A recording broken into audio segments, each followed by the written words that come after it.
everybody, and welcome back to the Come Play podcast. On this episode, we're going to talk about some NHL news. We actually got a lot of it this week, thankfully. We're going to talk about the release of NHL 19, a game that we all play and love, and we're going to talk about our Week 2 NFL predictions. And with me this week, only one person today, but it's Bobby. Say hi, Bobby. Hello, everybody. Good to be back.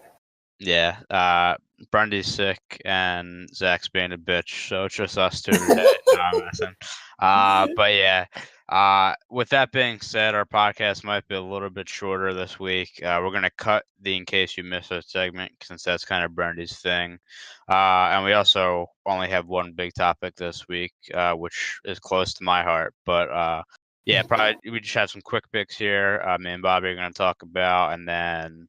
Yeah, we'll go into the big topic, and then we'll give our predictions and see how long that takes. We'll hopefully be short, but you never know. Also, I have no sound effects because my software wants to be a piece of shit. So, bit of a bare bones podcast this week. Yeah, really. Low production. No, Low production. We're going to start off with a story that was, I think it actually broke right after our last podcast, of course. Mm-hmm. I think it was a day after, but it's a pretty big story. Serena Williams, tennis star, and let me preface this by saying I know nothing about tennis, but I do know the name Serena Williams, and this story was an interesting one. Essentially, she had her U.S. Open final match against Naomi Osaka. I think that's how you pronounce her name.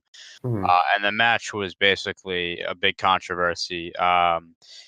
Serena was given 3 penalties, which means she basically forfeits.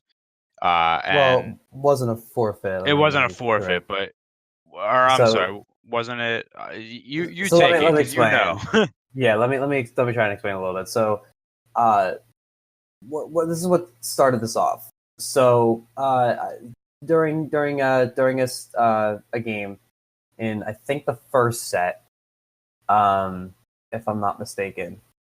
No, it was second set. So during the game in the second set. So worth noting, Osaka was up 1-0 going into the second. I think she won 6-4 in the first one. So at some point during the second set, a rally happens. I think Osaka gets scores or whatever, gets a point. Serena looks over at her coach, whose name is escaping me currently. Looks over at her coach, who is sitting on the left side of her, and he puts up some sort of hand signal. I think it was just a thumbs up. I think. Yeah, I'm almost positive it was. What I was reading. The umpire, again, whose name escapes me. This shows just how good. It was. Let me see. Carlos Ramos. Carlos Ramos. Okay. So Carlos Ramos sees this and gives a violation penalty to Serena Williams for coaching because of and this is all stuff that I've researched over the past couple of days since the story broke. Is that's not something you can do in tennis. You cannot receive coaching, at least in the official rule book, during at least the U.S. This was the U.S. Open, so I think during U.S. Open. So Serena takes exception to this and starts arguing with the umpire a little bit. So it turned into quite a bigger thing because she starts saying things along the line of, I have a daughter, I don't cheat. I try to show my daughter what's like. She's saying this like on the court, like during the match, saying, I show her right. I'd rather lose than cheat, kind of thing. Like just start this whole thing. So she argues with him for a little bit. Nothing really comes about it. So they play the rest of the game. Whatever in the second set. So they play the rest of the game in the second set. Osaka takes it. Serena then smashes her racket on the court. Umpire gives her a second violation for racket abuse. So the second violation means there's a point violation involved. So that game finished. Serena broke her racket on the court. So then that means in the next game, Osaka is now up 0-15. So Serena Williams goes to her bench or whatever, and is then again talking to the ump. saying that the ump was attacking her character. The ump owes her an apology. I'm not a cheater. This and the other thing. Ends up calling him a thief. Says it over and over again that he's a thief. You stole a point from me. This and the other thing. And by the time they go to start the next game, she gets a third violation for verbal abuse of the umpire and gets a game penalty in the set. So now Osaka gets a free game. So as I'm sure you can imagine, Williams had more problems and things to say. So she went back and talked to the umpire and asked for the referee. The referee comes out, and there was another woman with the referee who I couldn't really identify or really know her role. But I know she's talking to her a lot and saying, like, he's attacking my character. I always have problems at the U.S. Open, which I did not fully check on, but she's the announcers, if you go and watch the clip, we're talking about other issues with umpires she's had in the past in terms of violations. So whatever, she say, like, look, that's all I have to say. I'm finish the game. Osaka ends up beating her in the rest of the set, and she wins the U.S. Open. So Osaka wins 2 straight sets. She wins the U.S. Open, and then she gets up their acceptance speech and basically apologizes for winning, which is kind of sad. So Serena's coach gets interviewed after the match, like right after, like not even before they presented the trophy yet. And the reporter asked him, "Were you coaching?" And he basically said, "I'll admit I was coaching," but he kind of pulled the "that's the way it is," like that blame the system card, because he said that other coaches, like everybody gets coaching. So why this time it was a problem. Worth noting, was another thing I missed. I realized that I have in my notes. Williams said this. He said that there are men who do the same things. I think more referring to the racket abuse and coaching, and maybe even the verbal. Basically, all the violations she got in trouble for. Says there are men who are doing the same things,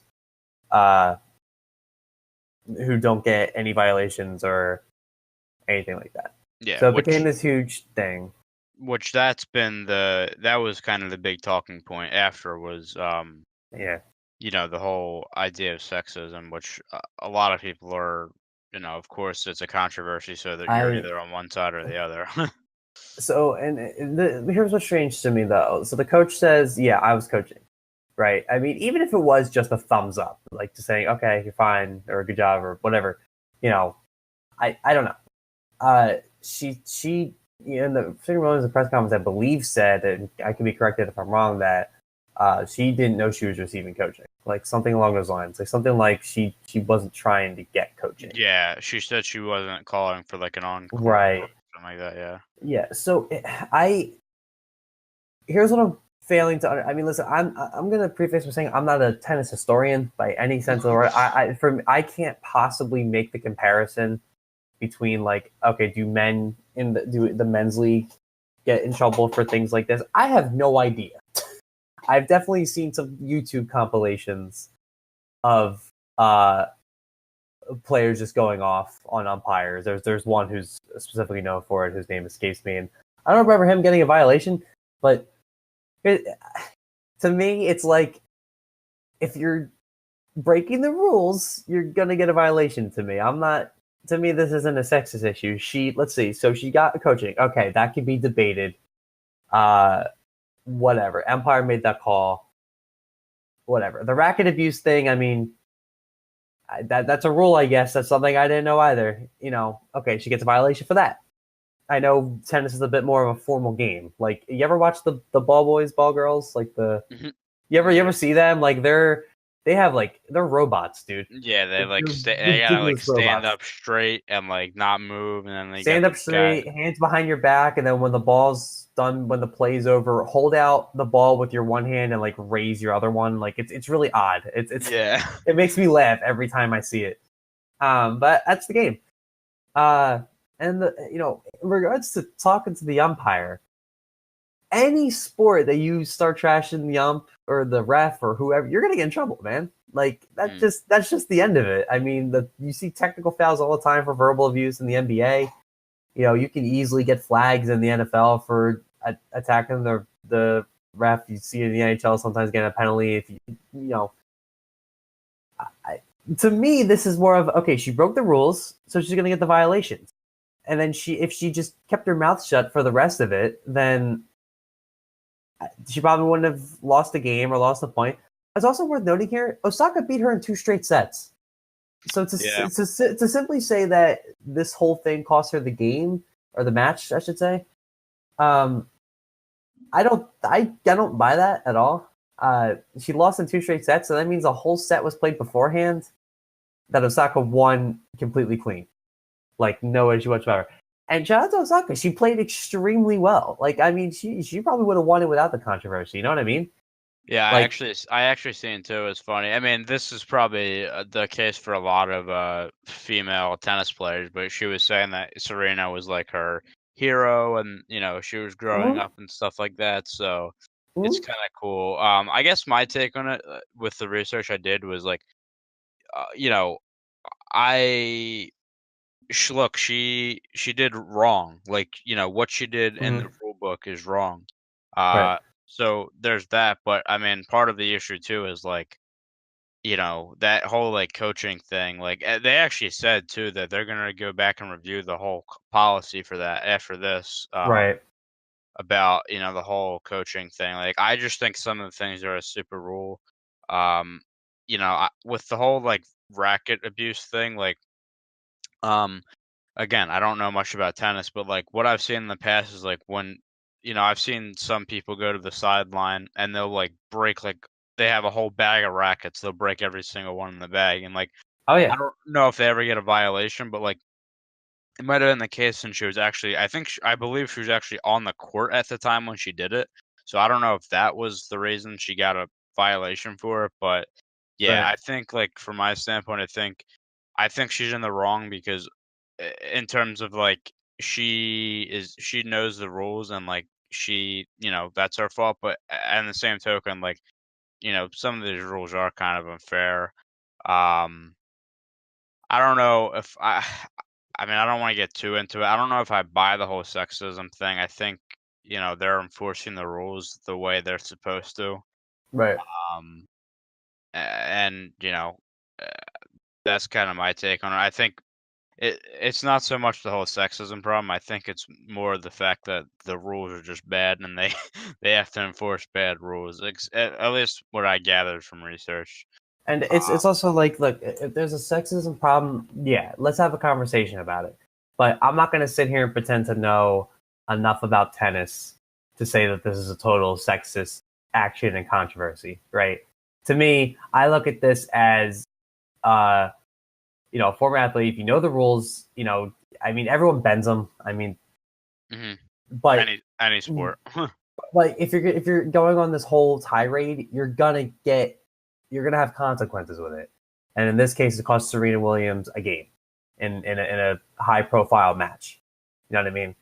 Mhm. So I you know that's where I stand. She did wrong. She got the consequences that were coming to her.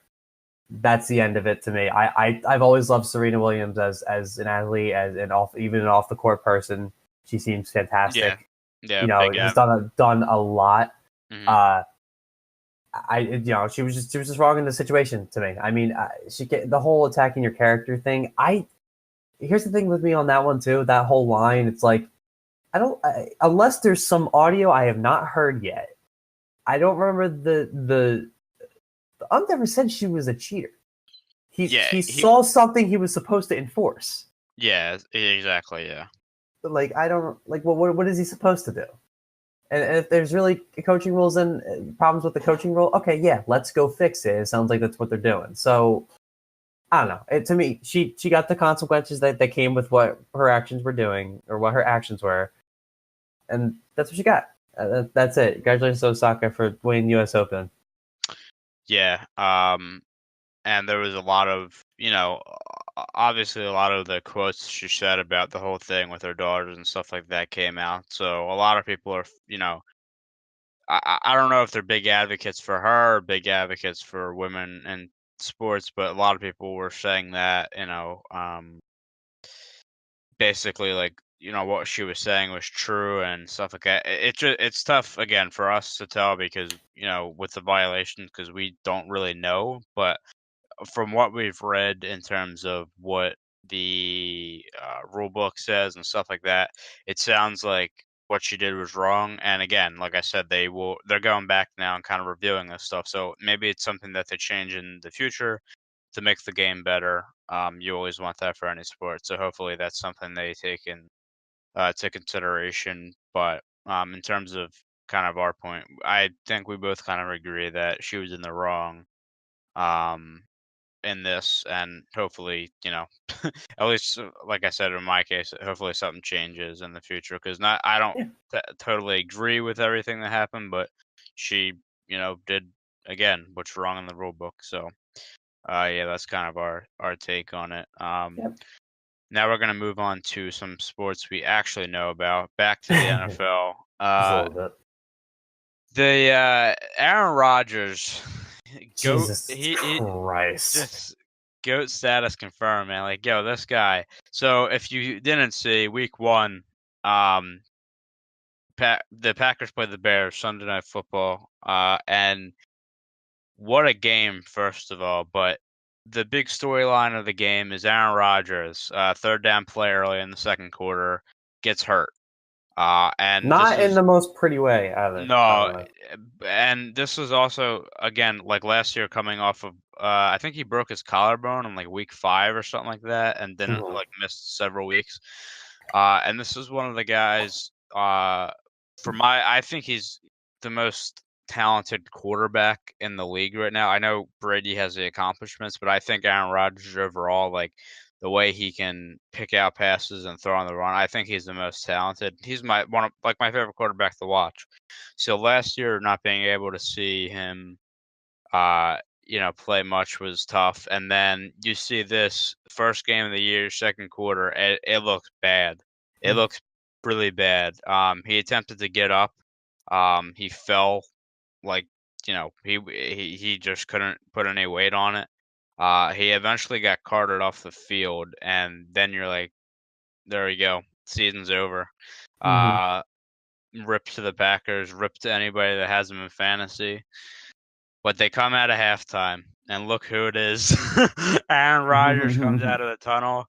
They are down 20 points at that point in the game. And what does he do? He just engineers a comeback to win the game 24-23, basically on one leg with a knee brace on. It was honestly one of the best things I've seen. Like, watching that game, he just looked like a man possessed. He came out and he just wanted to win so bad, and he came out and again, like, he took the Packers and just put them on his back and ran with them. And he finished up the game with 286 yards and 3 TDs. Just casual Aaron Rodgers, and then the 75-yard touchdown to Randall Cobb won the game 24-23. But the Packers scored on all their drives after halftime until the last one where they were running at the clock. Unbelievable. Aaron Rodgers is just unbelievable. He's an unbelievable.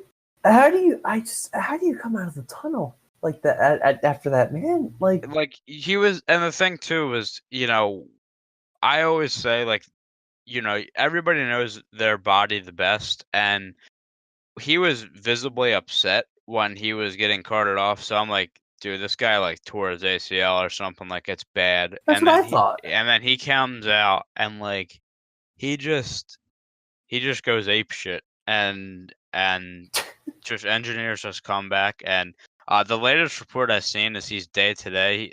He's questionable for the week 2 matchup, but it looks like he'll be playing. I mean, at least from what I've seen, you never know. I don't know the official diagnosis on the actual injury, what it was, but we know it's a knee. We just don't know the extent of the knee injury. He's questionable for this week as of recording this, right? Yeah. So, just insane. We just wanted to add that in there because to me, that was one of the best performances in the second half of a football game I've seen in a long time. Oh yeah. He came out slinging, and poor Bears, man. Poor Bears fans. I've seen them on Twitter. They were not happy. Noose in hand. They were finally thinking they slayed the dragon. but nope. Aaron Rodgers came back and just torched them. So unbelievable. One of the best, like I said, best showings I've ever seen.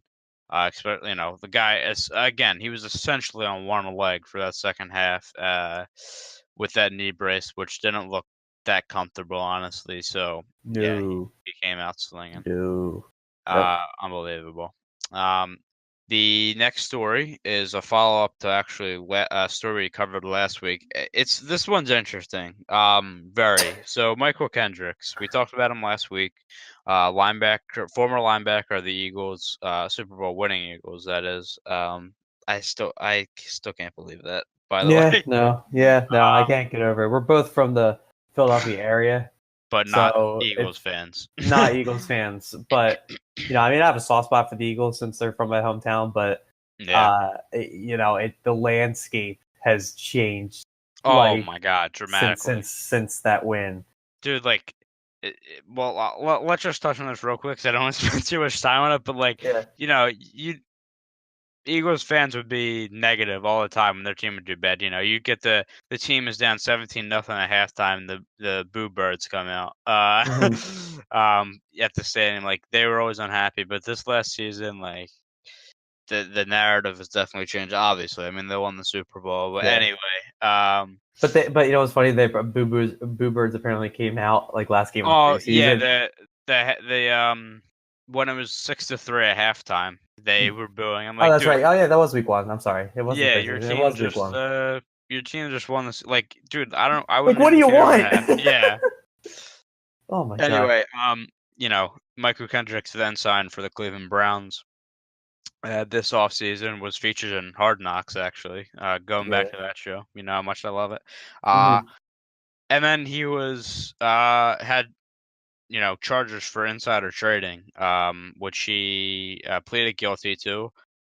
His hearing was supposed to be December 18th. However, that's the story we knew. It was December 18th. All of a sudden, get the notification Michael Kendricks is signed for the Seattle Seahawks on a 1-year contract. So I'm like, okay, that's weird. I thought I was on drugs. I seriously thought I was on drugs. I'm like, what the hell am I reading? Because I'm like, okay, so this guy is in December is probably going to get a year to prison, and they at the time they said up to 25 years, which was crazy. Now I'm reading the story today to get ready for the podcast. Now apparently his sentencing was moved to January 24th, and Adam Schefter actually tweeted that instead of the 25 years that it could have been, it's looking like 30 to 37 months in prison, which is a big contrast. Now, me and Bobby both agree that I think 25 years for insider trading is a bit excessive. Yeah, just a little bit. At least it was $1 million, which is a lot of money. Don't get me wrong, but 25 years, yikes. Yeah. So, but the big thing here for me is just how much the narrative changed. This guy is looking like his life's essentially over. He's gonna go to jail, maybe 20, 25 years, and then all of a sudden he's on a 1-year contract with Seattle Seahawks. Here's the interesting thing, though: the 1-year deal. The 1-year deal was before it broke that he wasn't gonna get 25 years. I mean, the Seahawks may have knew, but here's what I was thinking. Right, so he wasn't supposed to get sentenced until I think December. Yeah, December 18th. Yeah. Right. So that means he's still able to play, right? So he can sign with the Seahawks and try and get him into the postseason, and then he leaves. Yeah, to go to jail. I mean, that's what it was. And then now it's like, okay, he's going to sign a 1-year deal with the Seahawks, get sentenced, go serve whatever time, and probably be able to come back and play. I mean, so before the podcast, I actually did a little research. We're looking at I don't want to compare the two, but this is what happened to Michael Vick. Yeah. This is exactly what happened to Michael Vick. So I don't think I need to explain the Michael Vick story. Please don't make me explain the Michael Vick story. Everybody should know. So he spent 21 months in federal prison for his crimes. Now, I'm not saying that I'm not trying to say that Kendricks here is a dog killer. I'm just pointing out that they both have had federal charges against them for different crimes and spent time in jail. Michael Vick basically walks out of jail and an Eagles contract is sitting on his desk. That's basically what happened. Yeah. And then he had it still. I mean, his playing career kind of went to the ground afterwards. But I mean, he played for the Eagles as a starter for the while. He was on the Jets for a year, Steelers for a year as the backup to Ben. So, and he's now an analyst for Fox Sports, I think now. Yes. He turned it around, and that, I mean, it's a whole different discussion. But you're looking at a similar situation, also comparing to kind of Josh Gordon, right? Who was definitely suspended for. I mean, he had multiple violations for the abuse policy. He went through rehabilitation. He was gone for 3 years. Came back to Cleveland mid season last year. So I'm assuming we're going to look at the same thing, right? So Kendrick signs with the Seahawks for 1 year. He'll play for the rest of the season. Get sentenced to whatever it is. So it sounds like it's going to be a lesser sentence, maybe a couple of years at the most. And then he'll come out. And they'll probably have another contract waiting on his desk. He's not that old, right? How old is he? I don't know. I think he's still in his 20s, I believe. Yeah, so he could still play when he comes back, right? I mean, it's just he's 27. He's 27. Okay, I was gonna say I think he's late 20s. It's just crazy to me. Like I said, because we were talking about last week, like this guy his life's over, and now we're talking about him having an NFL contract. And look, I don't think the Seahawks are that. They're a tough team to analyze, honestly. Like, I don't think they're that great of a team, but I also think Russell Wilson could single-handedly take that team to the playoffs. Like, just imagine, NFC Conference Championship game. Michael Kendricks gets the game-winning interception, and then, the Super Bowl is like in February, and it's like, okay, what happens now? Like, it's just crazy stuff to me. I don't know. It's such an odd story, man. It's so weird. It's so weird. It's been interesting just to report on this. I'm happy I've been able to read on it. Like, I'm just like, wow, I never would have guessed something like this. Like I said, we've seen, there's obviously some, player discipline issues in the NFL sometimes in regards to domestic violence stuff and even murder charges, for God's sake. Yeah, really. It can be a mess sometimes. Insider trading is something I never thought I'd really be seeing. I guess that's the closest thing I can relate to that is sports betting. Yeah. Something like Pete Rose.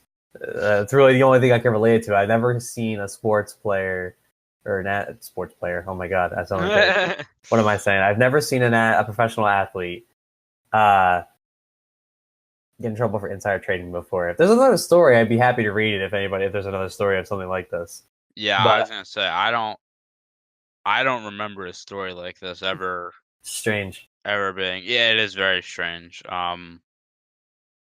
Something that this honestly might only happen once in like a long time, an era of sports. It's just a weird story. Or maybe this, like the sports betting scandals, or this starts a whole trend and starts a whole investigation where we find even more players are doing it. Yeah, honestly, like with the whole legal sports betting. I mean, it's not that they're doing it, but it's all around. Right. I wouldn't be surprised, man. Honestly, like I wouldn't be, but we're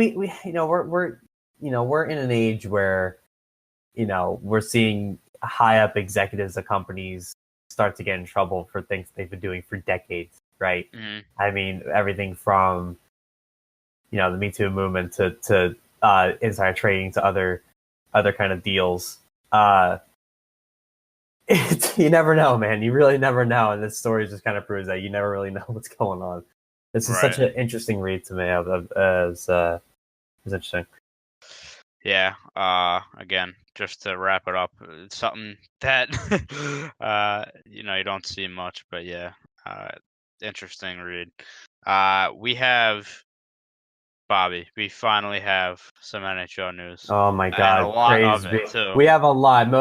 So just to preface, the rest of this podcast is going to be mostly NHL news. I'm just going to say that now. Yeah. We have a couple of video game things to talk about, but I dare you to guess which one of the video game news things we're going to talk about is.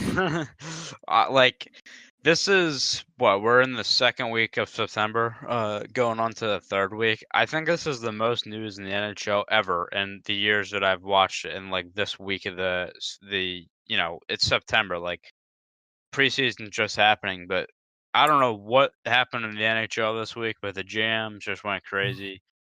We have trades to announce. We have a retiring, but first we're going to start with Max Pacioretty. This was a pretty big saga, honestly, with Montreal. He finally gets dealt to the friggin' Vegas Golden Knights, just out here after their first year Stanley Cup appearance. Still unbelievable to me. They're out here now. They're getting. I don't know if he's a superstar, but he's definitely a star in the league. In my opinion, I know a lot of people don't think that way, but yeah, Vegas acquired Pacioretty for Thomas Tatar, which I want to get to in a second, and prospect Nick Suzuki, and a second-round pick in 2019. After the deal was made official, he signed a 4-year extension with the Vegas Golden Knights for $7 million per season, which will kick in next season. He still has 1 year left on his current deal, which I believe is $4.5 million. I think he makes, but I'm not sure. But so I want to get to this. I want to analyze this trade because, Vegas. We didn't if you would have asked us a year ago if they would have been making this trade, right? So they're getting Max Pacioretty, a guy who is an impact player. He's a guy that can get you to the playoffs and stuff like that. They basically gave up futures, like 2 futures for this guy, and it's their second year in the league. Right. What's going on here? Yeah. This shouldn't be they should have still been bad. They should have been stacking up on their futures. Nick Suzuki I think he was the 13th pick or something in the draft last year. I think he's a guy that could be really good, for the Canadians. I really liked him coming out of the Canadian Hockey League. But yeah, they're giving up futures for, maybe you never know. Maybe they win the cup this year. It's incredible. I mean, Vegas, obviously went to the Cup in their last year, right? But the only star power they had was Fleury, right? I mean, the rest of the team was. I was going to get to that. So, I mean, okay, you had the breakout of William Karlsson. Right. That guy went from, I think he scored 6 points in his NHL career prior to last year, and then he puts up 40 goals last year. Mm-hmm. And you're like, what the fuck just happened, man? Right. Yeah, and you did have some breakout years from some guys. However, Marc-Andre Fleury, and I can attest to this as a Sharks fan, in the playoffs, literally stood on his head, and you got to credit him. And it was weird because if you remember at the start of the season last year, they had basically every goalie they had on their roster got hurt, and that one game they had some basically an emergency goalie come in, which is, I mean, he's not technically somebody who's never played before or anything, but he was there, a prospect they have who was at the time playing in I think it was the WHL, in the Canadian Hockey League, and he had to come in against the Oilers, and it's just insane. They had a lot of injuries, but Fleury, when he was a superstar. We can touch on this, but that run last year is something you may never see in sports ever again. It was just crazy. I didn't expect it. I know a lot of people, after the fact complain that, the expansion rules were too easy for them. But you look at that roster at the beginning of the year, you cannot tell me that you thought they were going to finish above 5th last in the league. If you're saying that, get out of here. It's no. I mean, here's the thing. I was, I knew they were. I didn't think they were this special team, right? I shouldn't say it. They didn't have the star power, right? At least exactly. To me, they had Marc-Andre Fleury as their netminder, and that was really about it. The rest of their guys, and I'm even talking about former Flyers. They're a lot of second line players, maybe. Oh yeah, no, dude, their lineup. I would argue that they didn't have a first line. They just had a bunch of second lines. They did. That was their whole thing. I mean, even talking about Bellemare, who was a former Flyer. He was always a third line guy, right? But he was actually one of the more productive players, if I remember correctly. No, he was a big penalty killer. Like he was a pain in the ass in that Shark series as well. Like Yeah. he was one of their standout guys. I mean, you knew they were going to be special because it was their inaugural year, right? But I mean, it was really, yeah. And I was kind of riding the wave, like, okay, I'm happy to see a new team. It's a nice, fresh face, right? I know you kind of differ on it because you just hate the fact that they got so far. But to I mean, me, I'm bitter. I know. That's fine. I understand that completely. But it's like, okay, they're this fresh team, right? And just after I saw their home arena like on blast for the first time, I'm like, oh no, they're actually going to be a decent team. I didn't think they were going to be Stanley Cup worthy at any point, but I didn't think Yeah. they were ever going to be totally bad. I just knew they were going to ride this wave. I don't know if it's going to continue. I don't know if Vegas has completely given up on them in that. We'll have to see. But I mean, it's hard. You can't say though that when Vegas was at home, that especially during the playoffs, that it wasn't addicting to watch. Like just how packed that arena was. Dear God Almighty. Yeah, it was definitely one of the better atmospheres in the league last year. Yeah. If you remember, they started the season, their first home game, they had the ceremonies for the Vegas shooting, and it just almost like after that, it just, I don't know if that propelled them to, play for them or something. It was just something special you could tell. And, obviously, what they did is Disney movie worthy. Incredible Yeah. run. And now they're adding Max Pacioretty, who, again, I think, I think he's kind of almost a replacement. They lost James Neal in the offseason.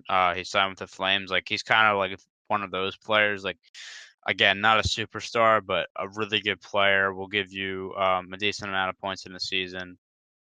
I think I like the acquisition for them. It's scary. I mean, they signed Paul Stastny in the offseason, so you got another, first, second line center wherever they decide to put him. They're stacking up, and this is their second year. I just can't believe it, man. I mean, I don't know, man. They could definitely make another run now that they have.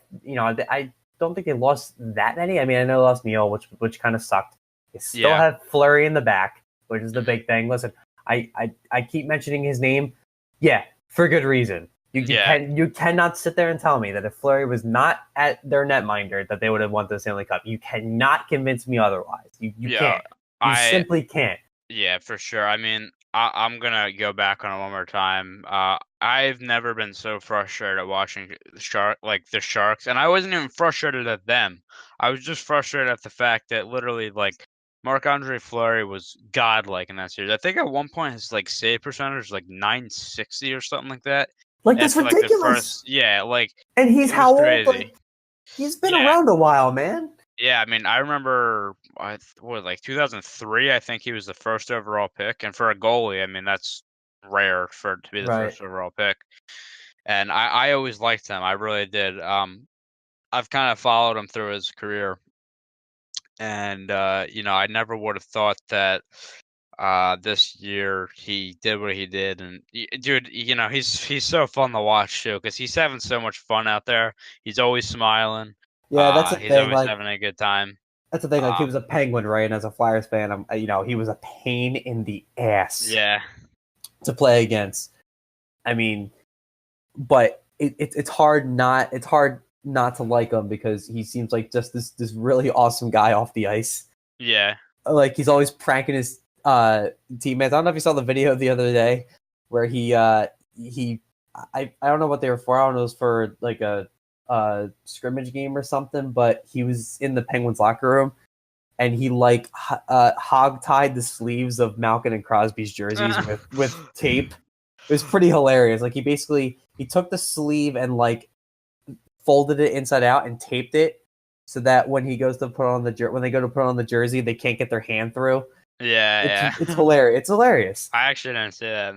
No, I mean he was. I know. Penguins fans were really sad to see him go. He just seems like a really genuine guy, and obviously, last year, arguably one of the best goalies in the league. I think top 5 wouldn't be a stretch. I really think he was that good, and I think his numbers back it up. And he carried that team for a lot of it.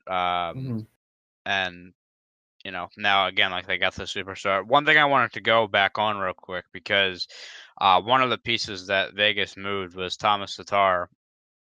Now, Thomas Tatar was an acquisition by the Vegas Golden Knights at the trade deadline last year, where they gave up a first-round pick, a second-round pick, and a third-round pick for this guy. And this guy was a healthy scratch in the playoffs.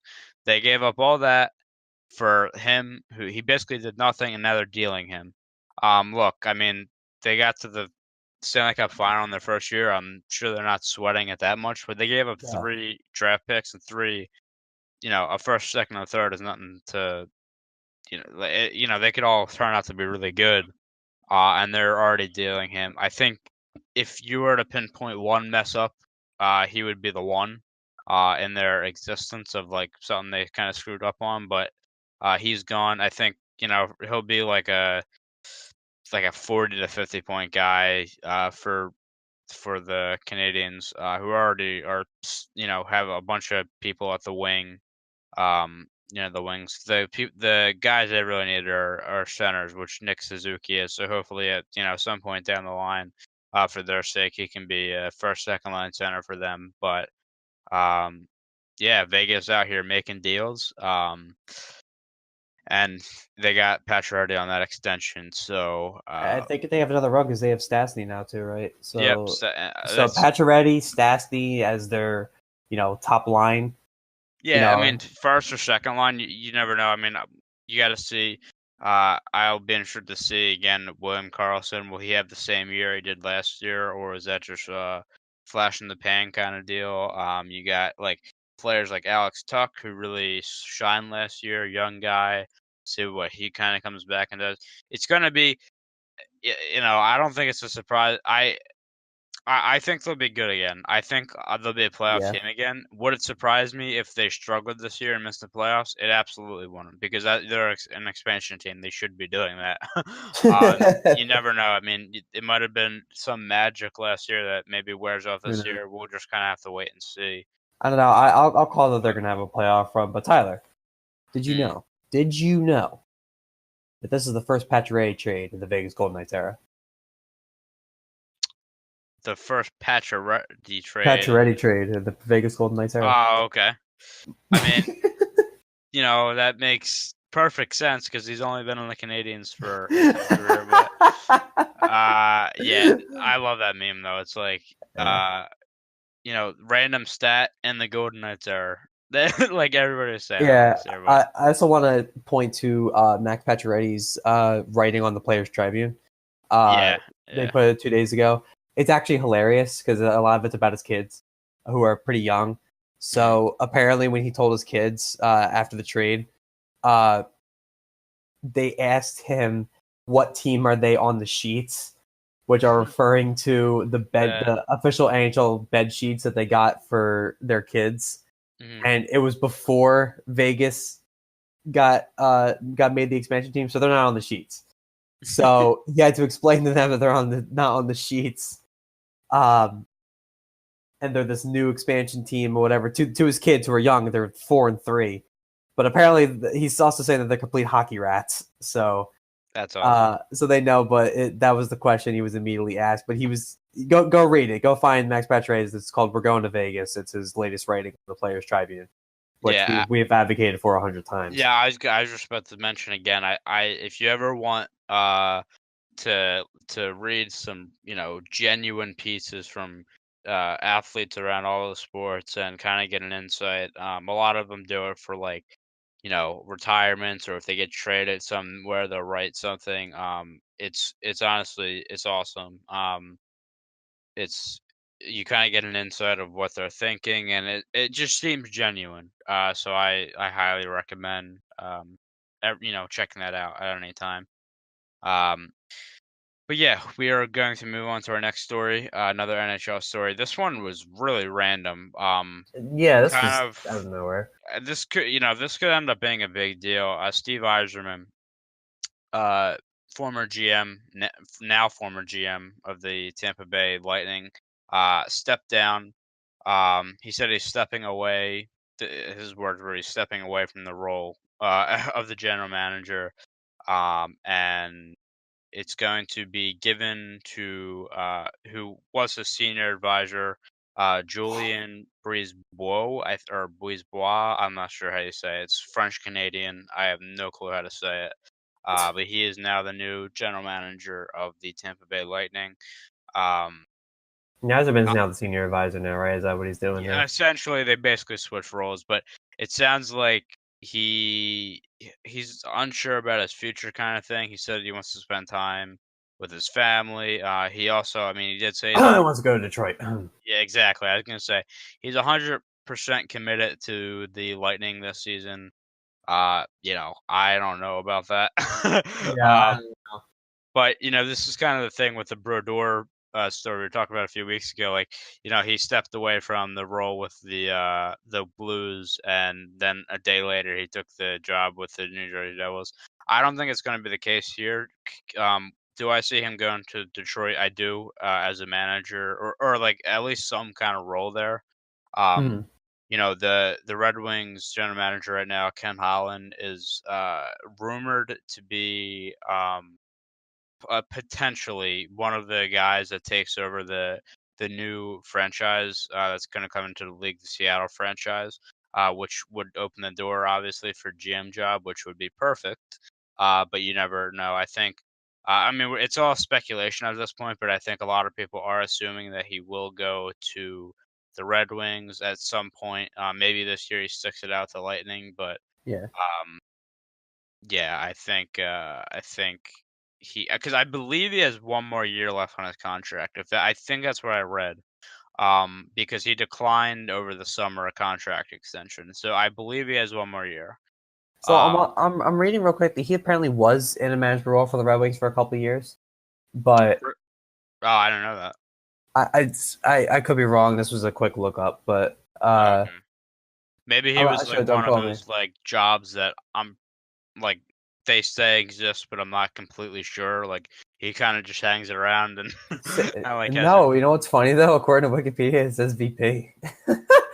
Really, I'm I trying to find a more legitimate source on that, but the point I was going to make, I was just trying to look up how many years he spent playing because I'm trying to make a point. Like he's definitely a Red Wing for life. Like he yeah, played for Red Hall of Wings his Famer whole for career. them.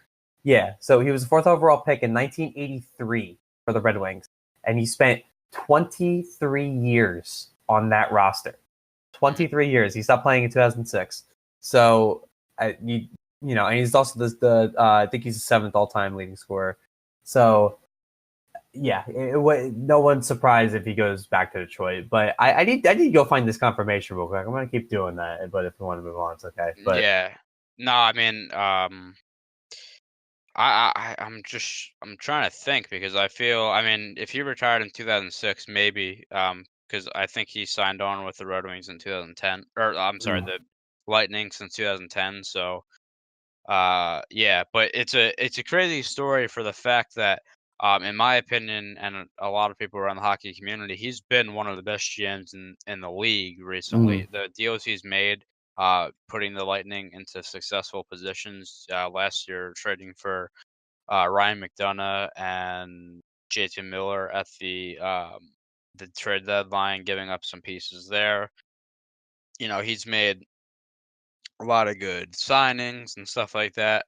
Was in on the Erik Karlsson sweepstakes, which we'll get to later. Um, I think, like I said, in my opinion, he's been one of the best GMs in the league, and then all of a sudden, out of nowhere, he kind of stepped down. Um, it's going to be interesting. I don't think it changes too much in terms of the the Lightning right now, but you never know in the future. New GM, obviously going to make different decisions.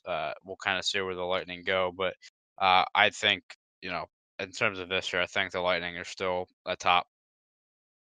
I would say like top three team. Honestly, I think they're really good, so I think they have a legitimate shot at the cup. But yeah, yes, Stevie Y steps down. I like them a lot for some reason. I always like Lightning. I don't know why.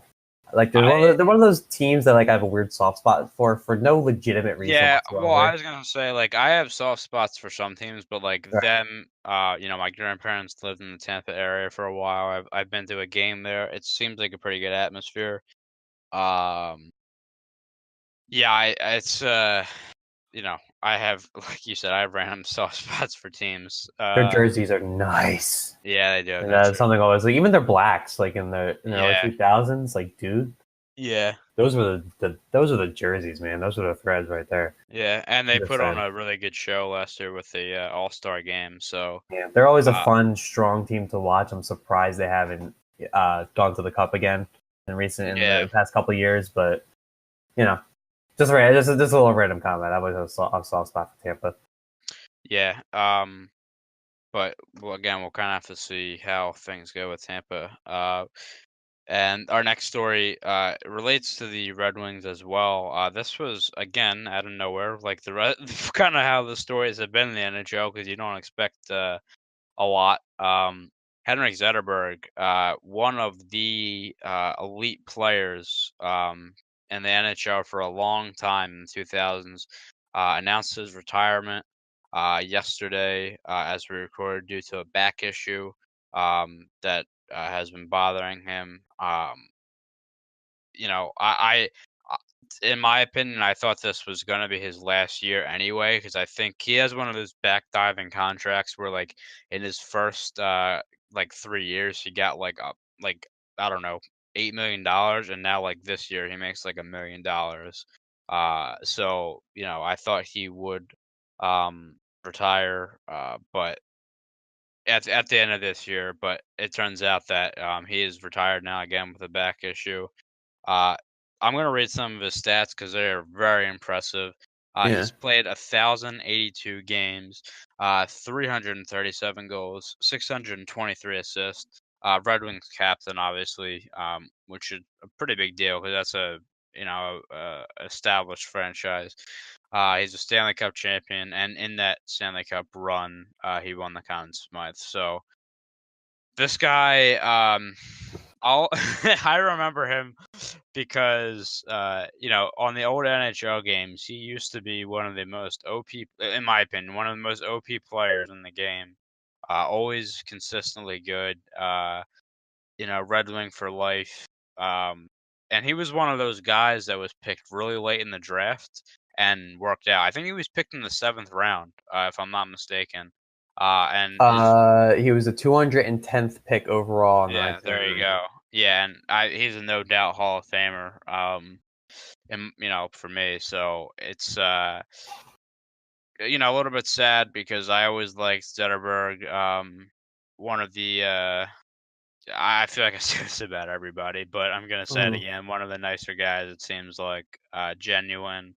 I remember I had this DVD when I was a kid. It was called NHL All Access, and it was like behind the scenes of the NHL, and he was in it. And Mhm. apparently he's from Sweden, obviously. So apparently he's a big soccer player and enjoys that. So um, hopefully this back problem doesn't take away from that in his future. But yeah, I mean, I think honestly, if I was him, I would have done it. You got and a back problem, which you never want to mess with, and you're making Nope. basically nothing this year, playing on a horrible team. And I think, uh, yeah, I think it was the right decision for him. I mean, like I said, it's sad, but it is what it is. So if I could make a couple quick notes real quick, because Yeah. I found this story extremely interesting because I've actually discovered some new things that I never knew existed with this Okay. story. So first of all, he's 37, right? So I mean, you could argue that he was kind of toward the back end of his career anyway. Yeah, for sure. So what I also found, it was a degenerative back issue. Um, I actually know what he's going through, believe it or not. So I didn't know it was a degenerative thing. This is something I actually struggle with, and why I haven't played in the years. I missed the whole season because of that, Yeah. of similar injury. So he's 37. So a couple other notes here that I would say. So he's not officially retired. Officially, he's on long-term injury reserve for the Oh, Detroit okay. Red Wings. So here's why. So he has 3 years actually left on his contract. and it carries a $6 million cap hit for Detroit. If he chooses to retire, if he comes out and says, "I am retiring," he forfeits the last $5 million that's owed to him, which that's not a lot. $5 million over the course of 3 years. Yeah, exactly. Like I said, he has Yeah, one of those backdiving contracts. Yeah. right. So he has 5.3 left owed to him through the 2020-2021 season. So if he says he retires, he loses that money. If he stays on long-term injury reserve for Detroit, he will get paid that money regardless, even if he plays, even if he doesn't play. It's I believe it wouldn't be a cap hit for the Correct. Wings, though. Okay. Correct. So since he gets put on long-term injury reserve, that means the $6 million cap relief does apply to Detroit. So I never, and I this shows sometimes I don't know everything. I never knew about the long-term injury reserve thing. I never knew. Well, I knew of it because the Leafs actually kind of exploited it. Yeah, that's the thing. So it's actually something that'll probably get excuse me, talked about in the next potential lockout next year. Is that they basically put guys on LTIR and we're like, okay, see you later. Like they did that with Joffrey Lupul. Yep. Apparently Joffrey Lupul was okay to play, and they're like they never took him off. So yeah, and he wants to play. He still wants to play. Yeah. So that's kind of a whole different story, the whole LTIR thing. Yeah. But yeah, it's I would assume. I mean, if I was the Red Wings, I'd be like, yeah, dude, stay on that for as long as you need to. Like, we'll pay you the stuff you did for the organization. Like, right. We'll still pay you the $5.35 million for the rest of the next 3 years, or whatever, and then he can go sit at home. Like, I mean, if it's not a cap hit, like I'm 100% sure they have the money to do it. So, right, to pay him. So. Yeah, it's interesting, and I want to shout out the hockey guy on YouTube. Mm-hmm. He made a whole video, basically the day after, or a few hours after the Zetterberg thing it came out, explaining the whole idea of LTIR and how it's just this really weird and exploitable system in the NHL. It's something I never knew about and really looked into, but now I know about the whole Joffrey Lupul situation and all that. And then Zetterberg's looking like a similar idea. I mean, it's an interesting thing. I never knew it existed or how it could be exploited like that. But I want to shout him out because he makes a very, very, very good educational video about it. And just go check out the rest of the videos. By the way, I want to give him a shout out real quick. He's got like 20,000 subscribers, I think, or something on YouTube. But he knows his stuff, dude. Like, it's ridiculous. He knows exactly what he's talking about. He goes in detail on everything. But I watched his videos all the time, and I watched this one because I had no idea what that term was about. So, just wanted to shout that out real quick. But definitely do want to say, Zetterberg, just a guy I had a soft spot for as well. It's one of those guys, like I said, guy who was picked 210th and came out as a Hall of Famer.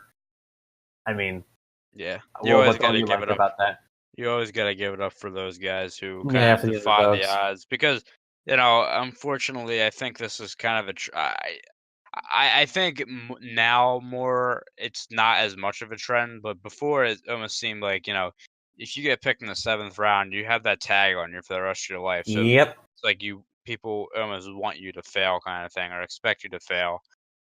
So it's always nice when, they defy the odds. And in his case, again, one of the best do it, especially for the Red Wings in that storied franchise. So it's going to be sad to see that.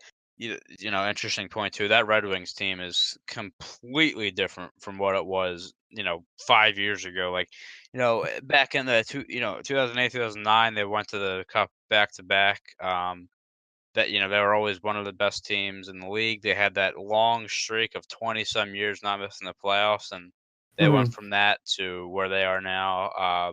A lot of young guys, one of those rebuilding teams, probably will have another terrible season and kind of hope in the next few years to get back to their winning ways. But Zetterberg not being there, like that core from a few years ago of Datsuk and Zetterberg and Friend Lindstrom. Yeah, like Lidstrom just retired 5 years ago. Yeah, I know. Well, it feels so long ago for Yeah, some doesn't reason, it? honestly.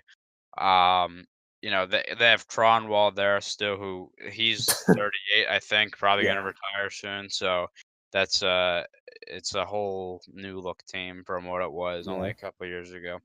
Our last small NHL story before we get to the big one.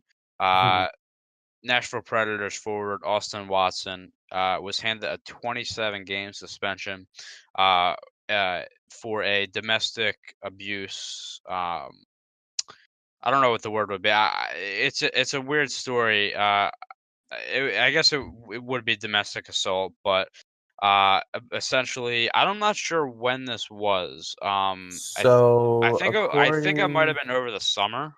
yeah, If so according to this is on ESPN. He was arrested in on June 16th in Tennessee. Uh, according to Williamson County Court. Okay.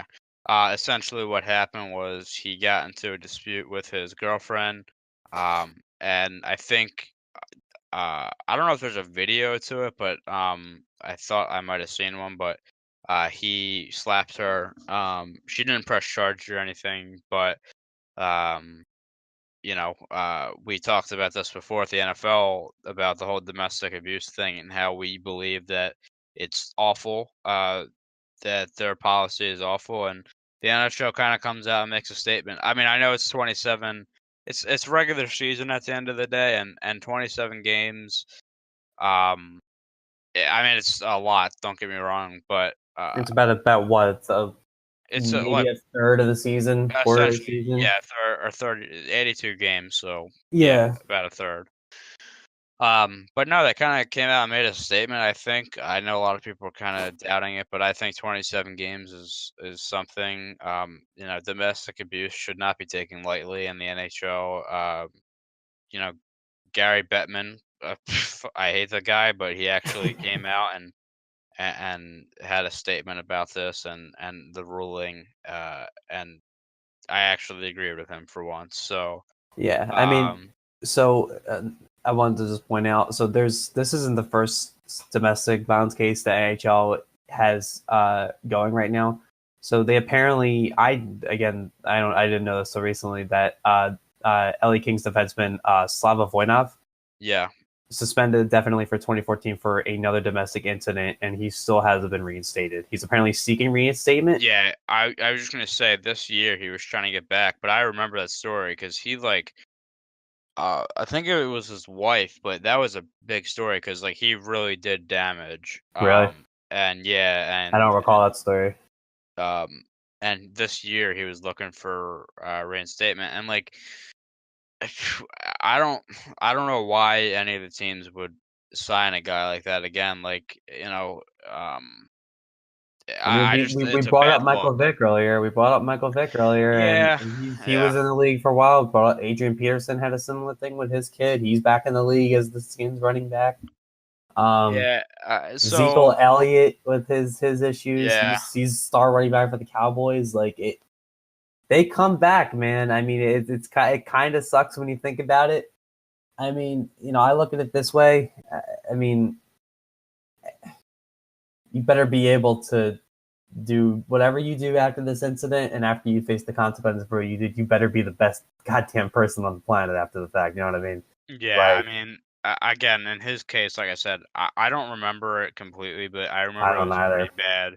bad, in terms of what he did, and There will be a problem if Voignov gets signed again. yeah, for Um, sure. Watson, I mean, listen, you shouldn't be laying your hands on a woman or your partner or anybody like that in general.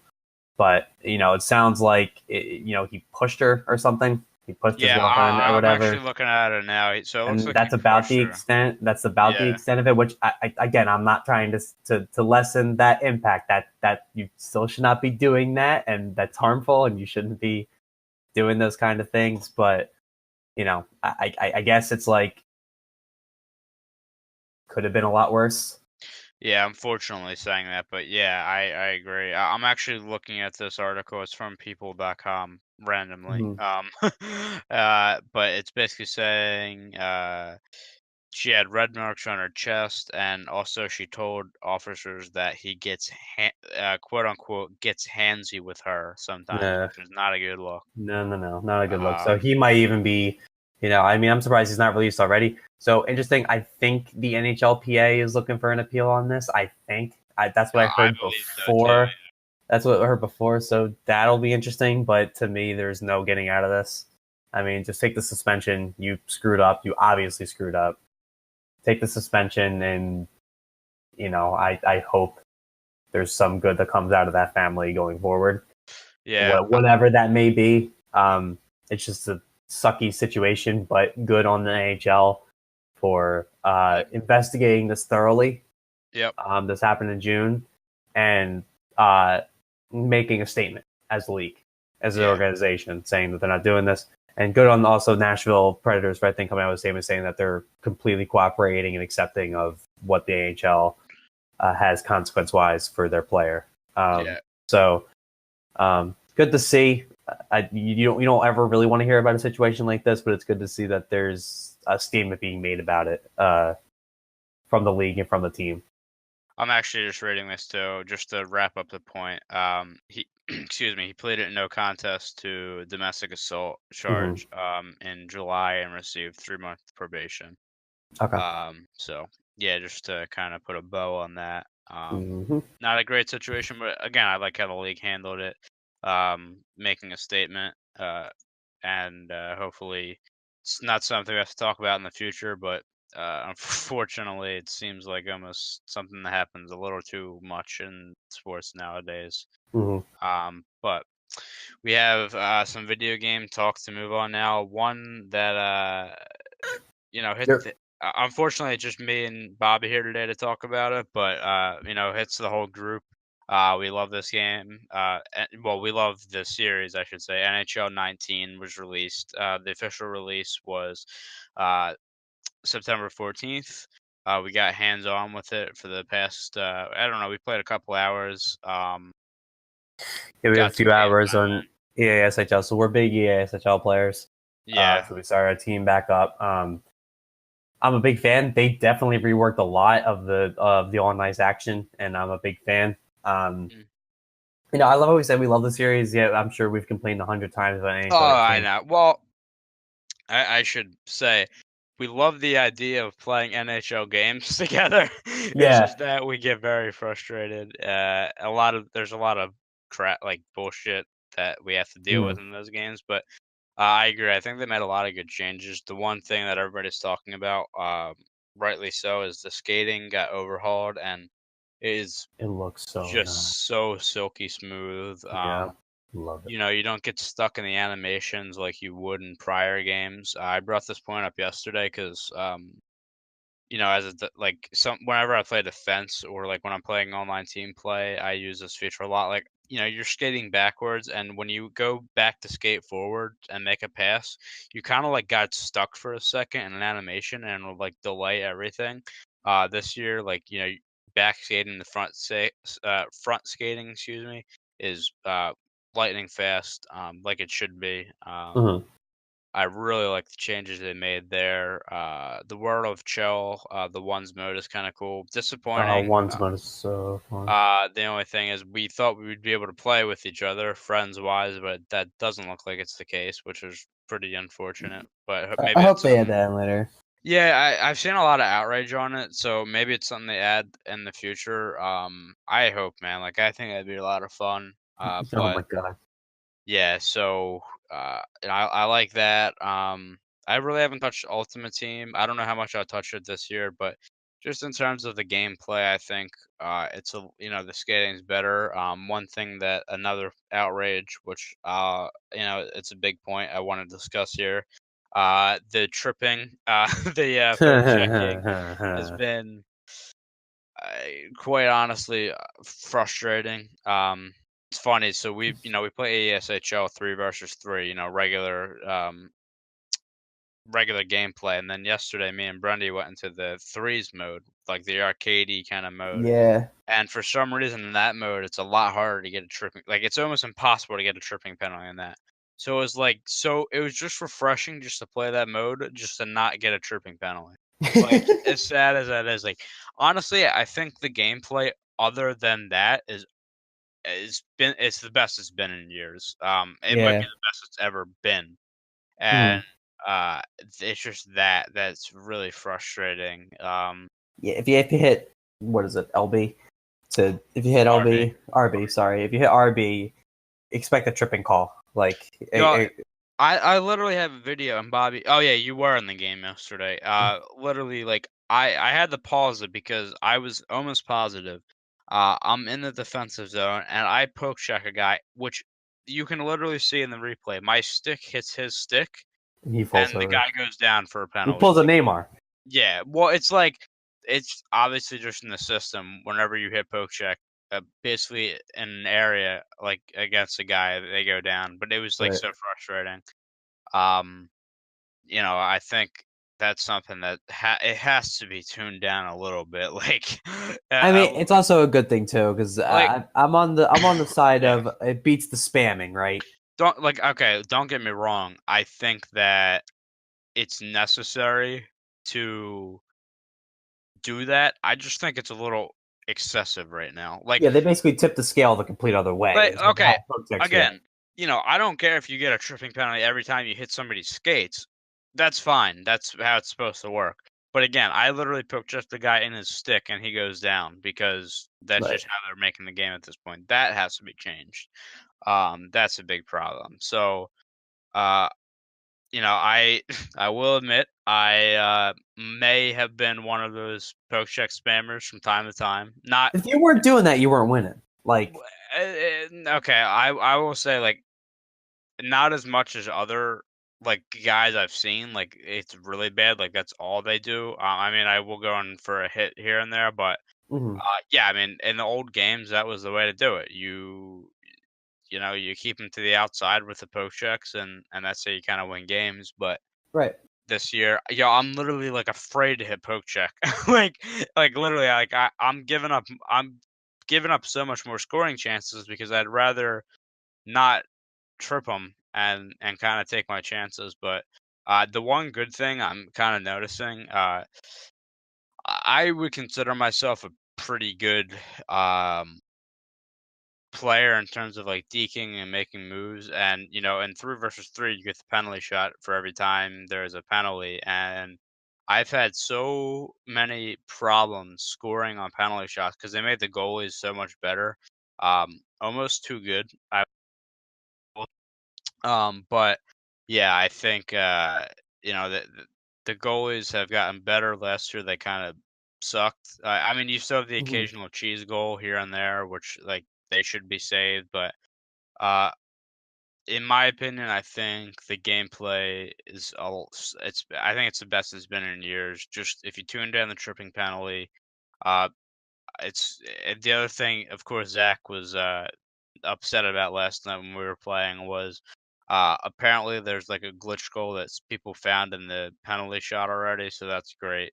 If they can, one thing I wish they would do more often, which they kind of didn't do, they haven't done, is like, when you find a glitch in the game, fix it, man. Like they just let it like be there for the whole year, and it's really annoying. They move on very quickly, especially EA, who makes a lot of these sports games every year. I mean, it's like, okay, here's NHL 19. Here you go. That's it. All right. Yeah, All right. and We're going to go plan for NHL 20, which, good. Start planning now. But also keep your game updated, man. Like, Jesus. yeah, I I, mean, again, we keep pointing to this. Look at Fortnite. Look at how yeah, they do it. They say there's a problem and it gets fixed. To me, it's not that difficult. If you have a whole, it'll probably create more jobs, right? Just have a whole division yeah. for community outreach and hear the complaints and relay it and have a line of communication between them and the developers. I don't think it's that Which hard. you would think they would have now, again, with the money they make. You would think.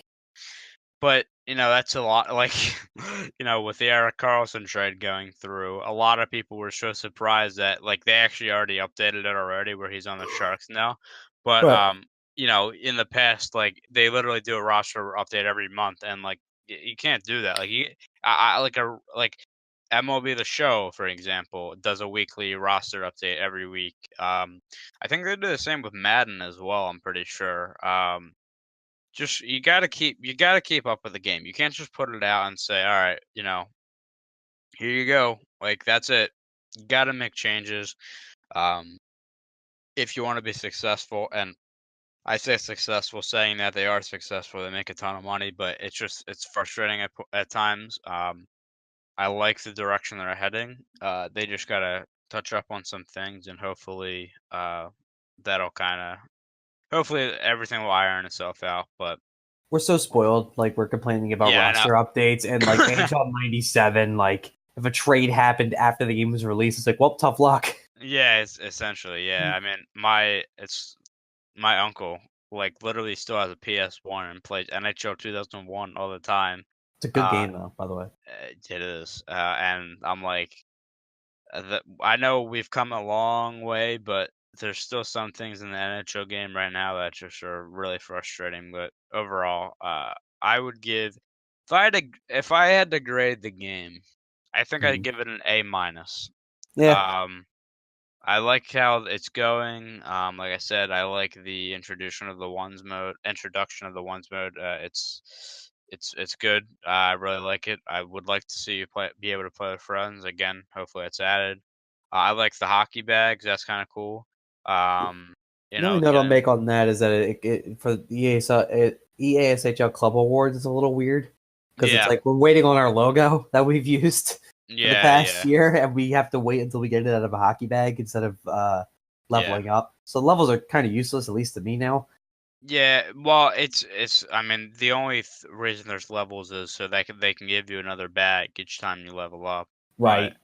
And it was kind of frustrating. Like, actually, you got offline after this happened, but like, I think I'm level 15 at this point now. Just playing for a few hours, and like, my favorite team is the San Jose Sharks, and like, I could not get anything from them.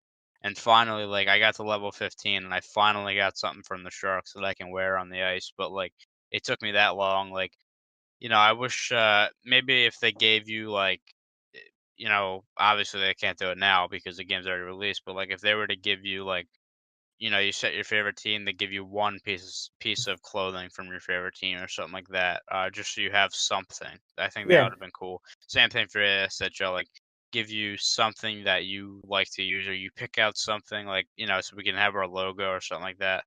But I like the bags just because it adds a little bit of randomness. It adds a little bit of a flair.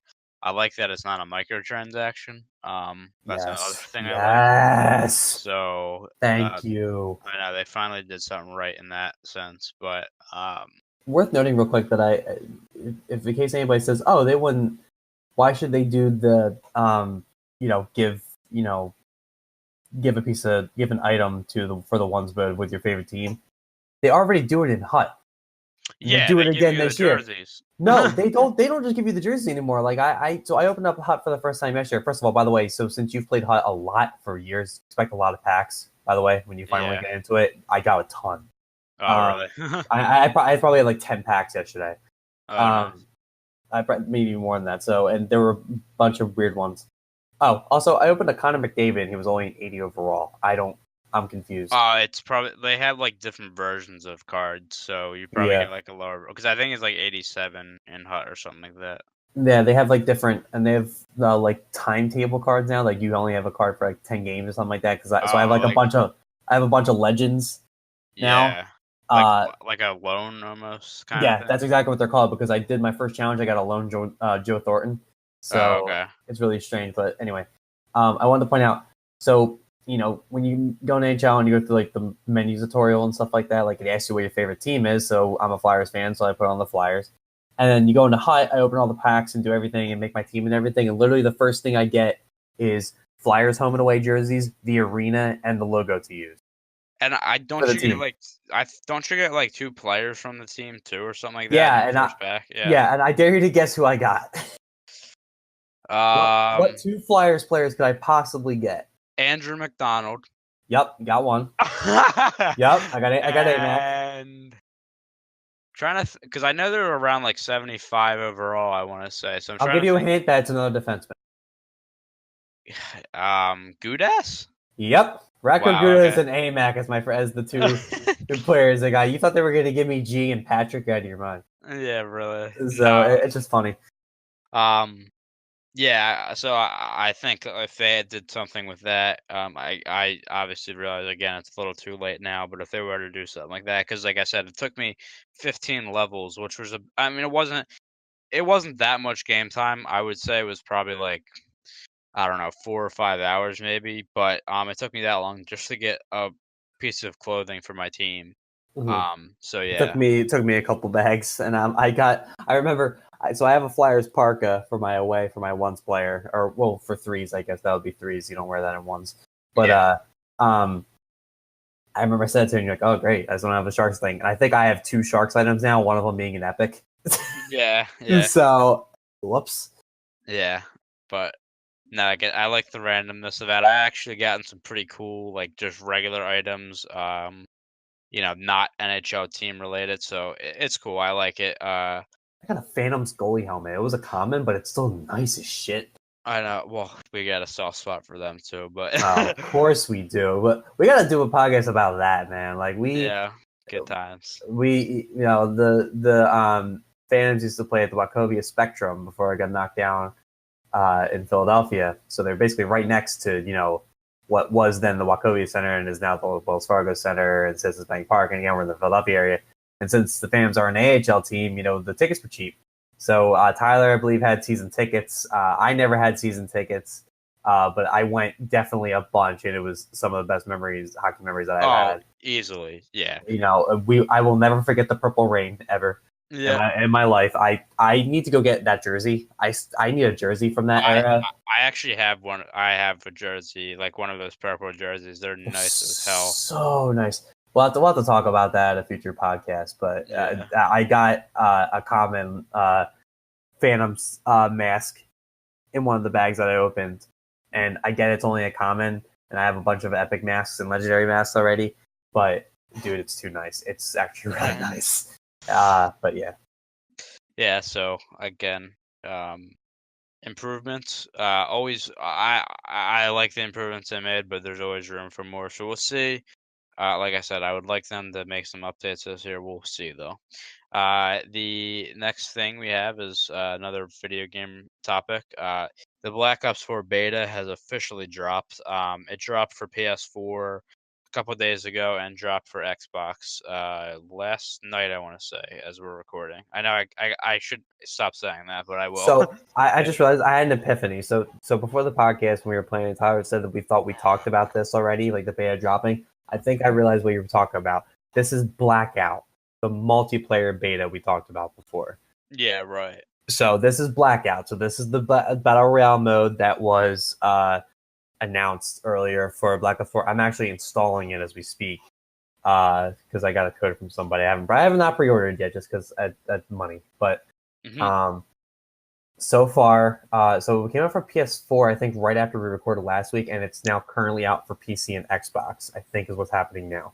Yeah. And public opinion has been nothing but wonderful. Like, there's Yeah. small criticisms, like the one I'm hearing the most is the whole pickup ammo. But they actually changed that, I believe. I believe at They're least. talking about it because Vonderhaar's. I saw Vonderhaar reply to somebody saying that they tried auto picking up ammo and they didn't like it. The studio Oh, didn't like it.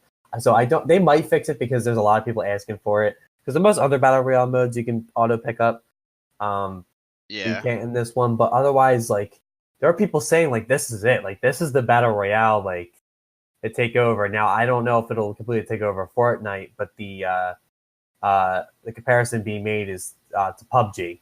People saying rip PUBG, and as a PUBG player, I haven't played Black Ops 4 yet, but everything I'm seeing, dude, it looks nice.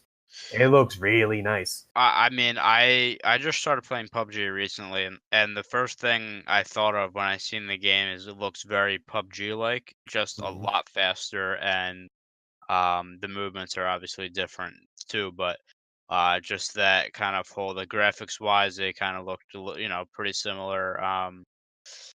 We had a topic that we're actually going to save, but we're going to kind of talk about comparing all of them and that, but just in general for Black Ops 4, the Black Ops again, I haven't played it yet. I've seen gameplay; it looks really good. People are really enjoying it. Um, it's something that I said this before, and I think Brendy might have disagreed with me, but I said, look, I think this blackout mode makes or breaks this COD game, unfortunately, Hmm. just because that's how things are kind of moving. I understand people buy COD because it's COD, and I do too. I love COD. But the way things are going at this point, it's all about battle royale. I guess what people are gravitating to. So I think it's a really good sign for them. With what's going on, and the coolest thing to me, which I didn't know, is that I'm starting to watch gameplay. I'm like, man, this map, like some of these things in this map look familiar, and like a lot of it is from like old Black Ops games. Excuse me, like you had Raid from Black Ops 2, which was a great map. I saw That's Studio. Yeah, studios in there. Like they have all these old maps which were favorites in the actual incorporated in there. Obviously, you had Nuketown. You have Nuketown Island, I think it's called. Hmm. Um, it's pretty cool. There's also another one. I think it's like the hydro, or I forget what it was called in Black Ops 2, but it's a hydro plant kind of thing. Like, so it's cooler to see they incorporated that stuff into the game. Mm, I'm looking forward to it. I'm probably gonna play it at some point today, and then same. maybe next week we can kind of give feedback as well when we talk about that in general. But um, it's looking good for Black Ops, or for the COD right now. Again, like I said, a lot of good things to say. And So anybody who's watching is probably so sick of us talking about these two games at this yeah, point. I mean it's our two thing. I mean Fortnite, like we play a lot. But like we were playing Fortnite too because like it's the only game right now that like we really feel like playing. Like there's nothing else really out right now. But now we're starting to get NHL's out, Black Ops is gonna come out. I just recently bought Overwatch, so we're kind of playing that too. But it's Mhm. good to see some new things. Mhm. As I mentioned at the beginning of the podcast, we are going to skip the in case you missed this segment today because it is Brendy's segment and he is very sick right now. Yeah, and So we were also going to talk about Black Ops 4 and PUBG as one yeah, of our bigger talk about topics, but we didn't feel it was right because I know Brendy would have a lot of input on this, and I'm sure Zach would too. yeah. So we might do that next week. Hopefully, we get everybody back. I won't make any promises, so we're gonna skip those two uh, segments for a topic that I think Tyler is going to have a lot of fun talking about. Oh yeah, this is groundbreaking. Uh if you follow the NHL, you've seen this for sure. The saga with Erik Karlsson in Ottawa is over. He was dealt to my favorite team, the San Jose Sharks, in a deal that I cannot believe it's days later, and I still can't believe it actually happened. I will read the trade out in a second once I bring it up because I This forgot this to is do like that. this is like Tyler's firstborn son being born. Like, Oh my yo, because like last year at the trade deadline, I remember all this talk like, oh, Carlson to San Jose, this and that. I'm like, all right, like, if it happens, we're gonna have to give up like a boatload for this guy, which it didn't. and yeah, which we didn't. In retrospect, it's I just can't believe it, man. I really can't. So I will read out the official trade here. If I can actually, if Sportsnet would like go with me here. So Erik Karlsson sent to San Jose with prospect uh Francis Perron. He's a seventh rounder from a couple years ago, so I don't really expect him uh to be anything. And then what went back to Ottawa is Chris Tierney, Dylan DeMello, prospects Josh Norris and Rudolph Balsers, and a first round pick in 2019 or 2020, and a second round pick in 2019. Um, so there's also some two conditional picks which I'm gonna read now. So uh, there's those picks that will definitely go through, and there's also two conditional picks that could happen. So if the should the Sharks sign Karlsson to a contract extension, which I'm praying to God they do, Ottawa receives San Jose's second-round selection in 2021, which would upgrade to a first-round selection if San Jose reaches the Stanley Cup final in 2019. That's a weird, I love the conditions on like some of these picks and trades. It's like so many things have to happen, but I would be happy if I would happily give up a first-round pick if he resigns and they made the Cup final. The second one is this is a weird one, and hopefully it doesn't happen. If Karlsson is on an Eastern Conference roster during the 2018-2019 season, which essentially means if the Sharks would deal him at the deadline or something, or flip him, they would get another first-round pick. The reason this is in there is if you remember, this is really funny actually. A couple months ago, one of the big things in the saga was Mike Hoffman. His girlfriend said some things publicly about Erik Karlsson's wife. God, that story is weird. Yeah, it was really bad. Basically, Erik Karlsson. I'm trying to think what her name is. Melinda. I think it's Melinda. Yeah, Yeah. Melinda. They had a miscarriage, and basically Mike Hoffman's longtime girlfriend said like really bad stuff about him, and he was dealt. So he was dealt to the San Jose Sharks, who got him for dirt cheap. He was then flipped that afternoon to the Florida Panthers, an in-division rival to the not rival, but an in-division opponent to the Ottawa Senators, and Ottawa was not happy about that. So literally, they had to put a condition on this trade so that they wouldn't flip him again, which I think is really funny. But yeah, it's I want to kind of put my 2 cents in on the players that went back to Ottawa, because obviously I watch every Sharks game, follow the team very closely. Yeah, all I gotta say is that I just can't. Erik Karlsson, 2-time Norris winner. I can't believe this is all we gave up. So Chris Tierney is the one that kind of he's a third line center for us, which it's not much of a give up. He's just a guy I really like, so I'll miss him. He's a really good player. Dylan DeMello was a fringe NHL defenseman for us. He was depth at some points in the year. And then the two prospects we gave up is Josh Norris, who we selected last year in the first round. I think I think his ceiling is honestly like second line center, probably more third line center. He was more of a safe pick, which like in terms of like he'll definitely be an NHL player one day. It just he probably won't be like a superstar kind of thing. And the other one is Rudolph Balcers, who was a late pick. I think he was a 5th-round pick for the Sharks a couple years ago.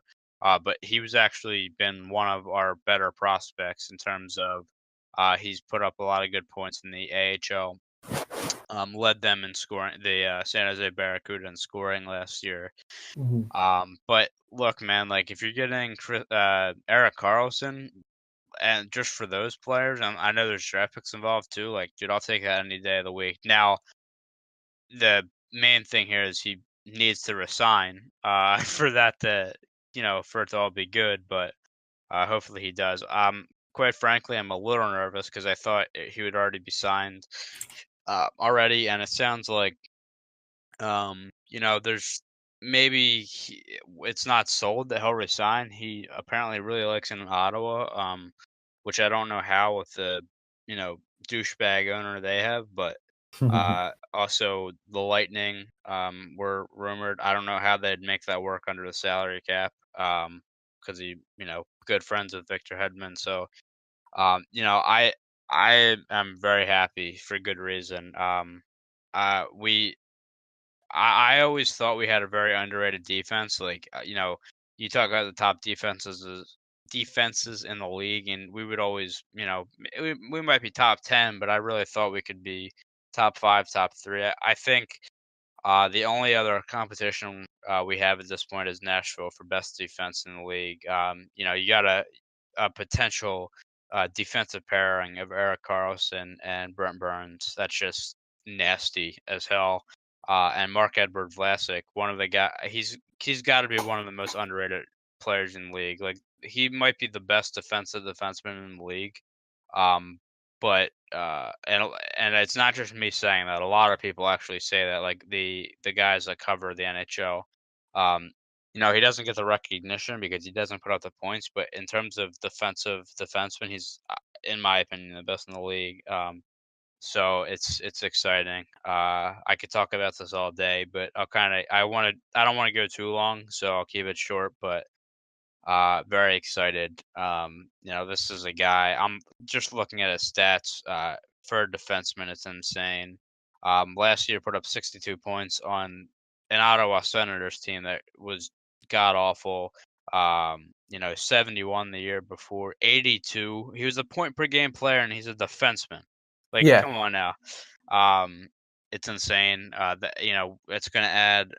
I think, for the Sharks, the reason I really wanted. I mean, it's John Tavares. Anybody wants him, but the reason I wanted him so bad was that I think we were missing one piece, one guy that could just put up a solid, like the player of that caliber. Like, we have a lot of good guys. Like, we have a lot of depth. But sometimes like we're lacking in the scoring department. Like we have so much good defense. Like we're always top 5 in the league and goals allowed, but sometimes we struggle with scoring.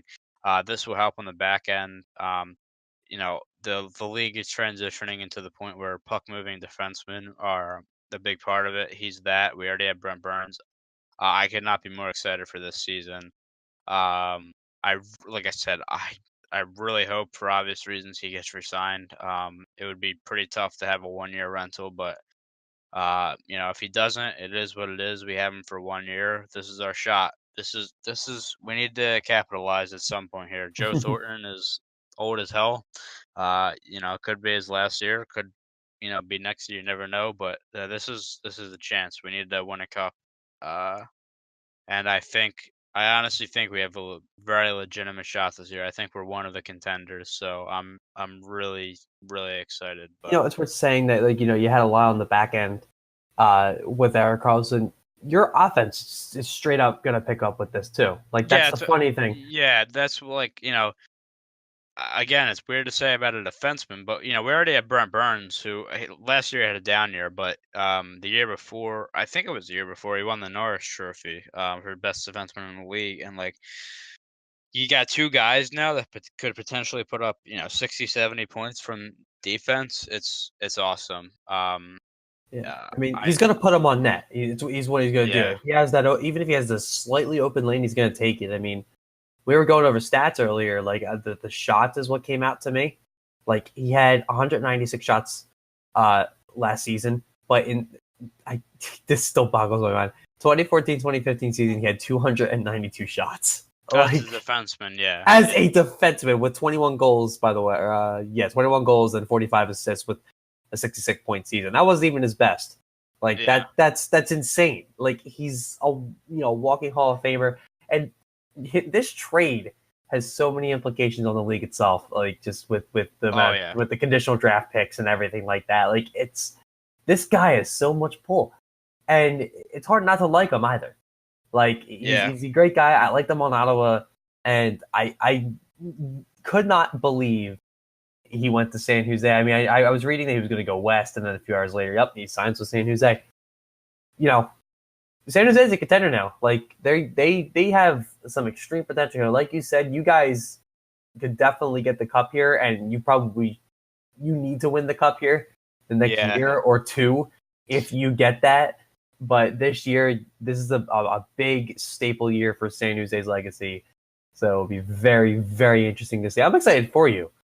I'm really excited for you here. I mean, it's kind of weird to say, but I've been saying for the last couple of years, like our window is closing. But every time I say that, it opens up again. And I got to give props to our general manager, Doug Wilson, because I will admit, and a lot of fans did too, I gave him a lot of shit for some of the things he's done, in the past years. But recently, he got the Evander Kane trade, which really worked out. Like he was great for us, and then signing to an extension.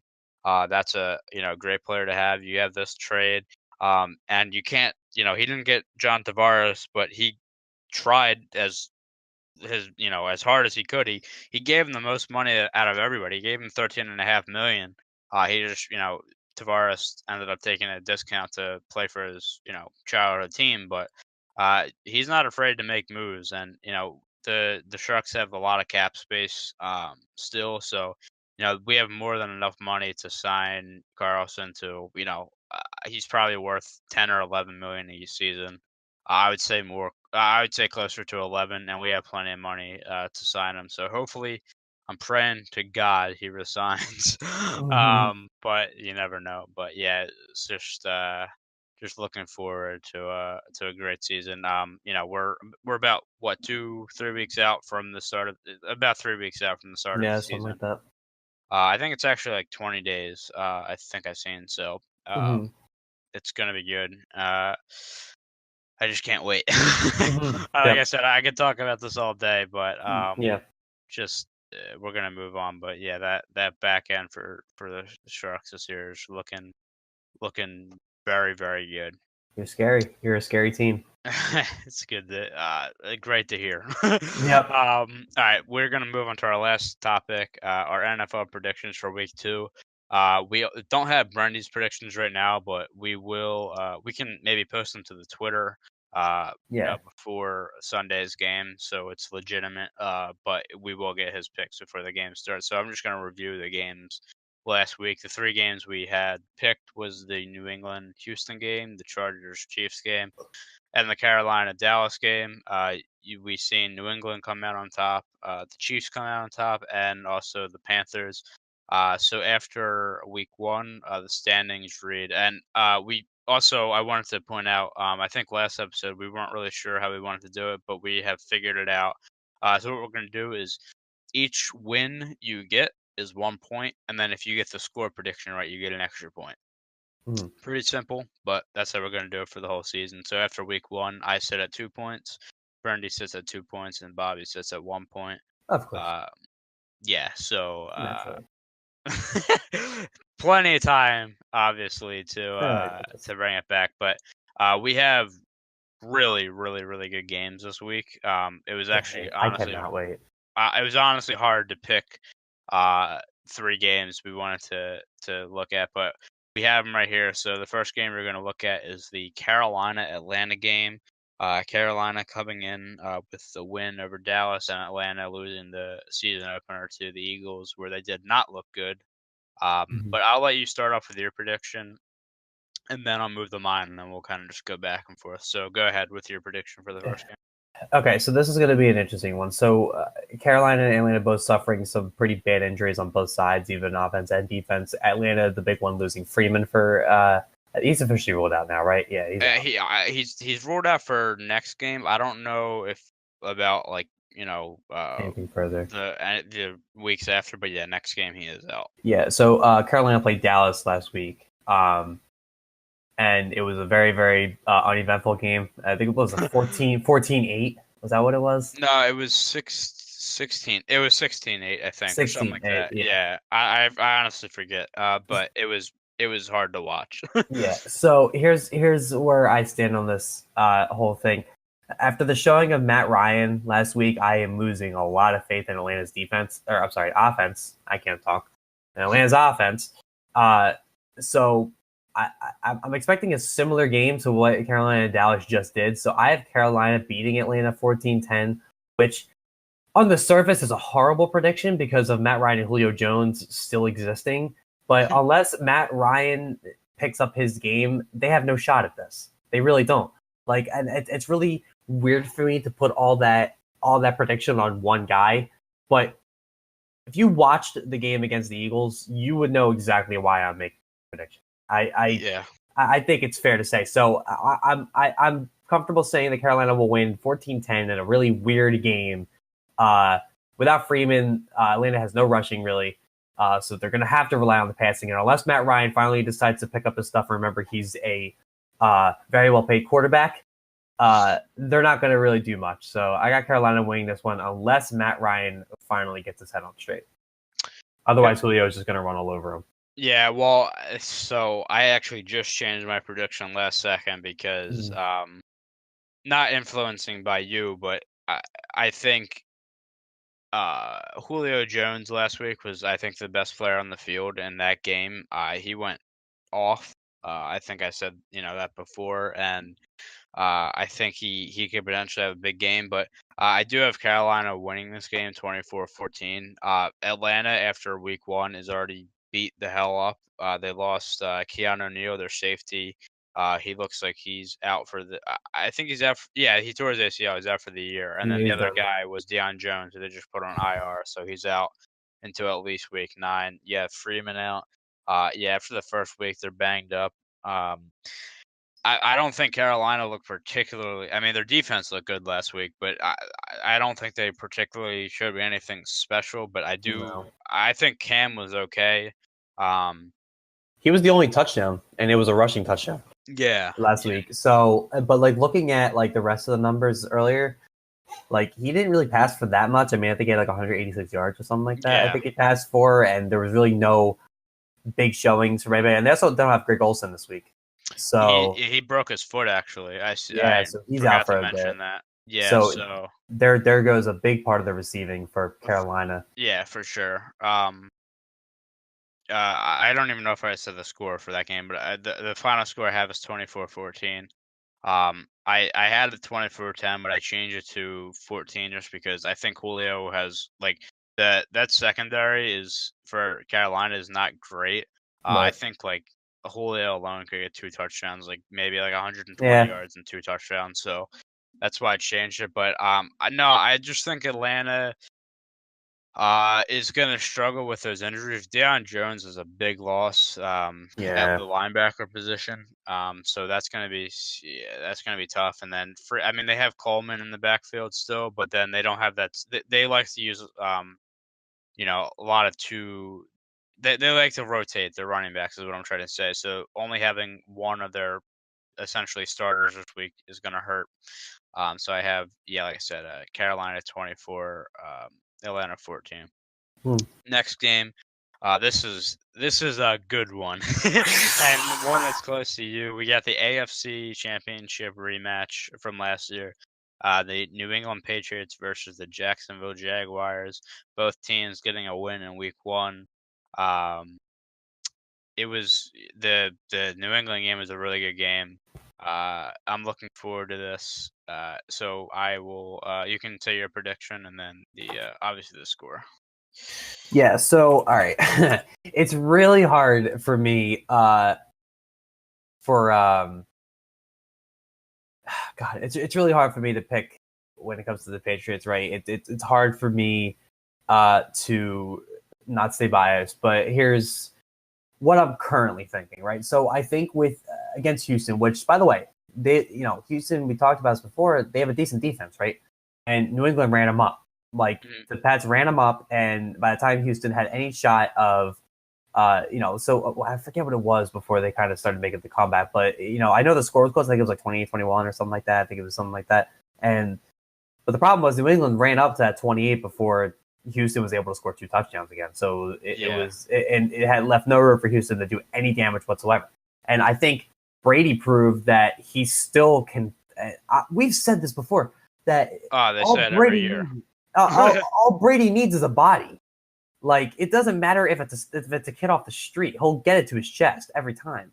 Mm-hmm. Like so, and that's not to discount Chris Hogan or Gronk, who are still like the top guys on the team, but Edelman was a big loss, and it was something I've been scared about, but I have a little bit more confidence now. But I mean, Gronk I knew was going to kind of pick up the slack, right? I mean, the dude is going to leap over everybody.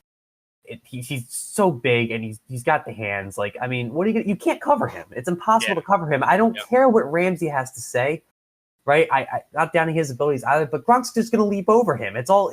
There's really nothing you can do. Like he's caught over double coverage. Okay, regardless. I think the Patriots have a solid chance with Jacksonville. I do see this being a close game and one where defense is really going to matter. The Patriots defense had a strong showing against Houston, especially in that first half of the game last week.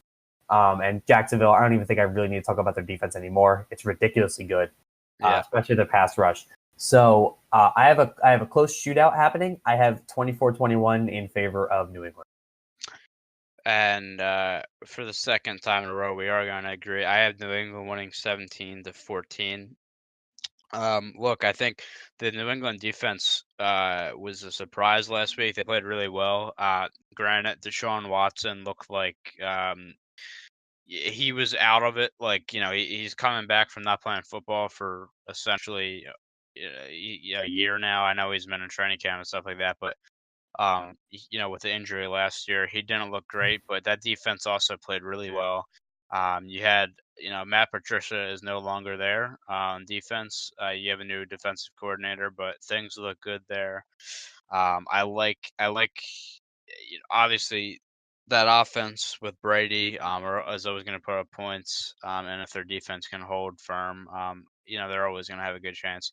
Jacksonville, it's an interesting one. So Leonard Fournette left the last game with a hamstring injury. I don't know his status for this game, but if they don't have him at 100%, forget it. Yeah. They're not going to be able to do anything on offense because Blake Bortles just isn't doing it. No.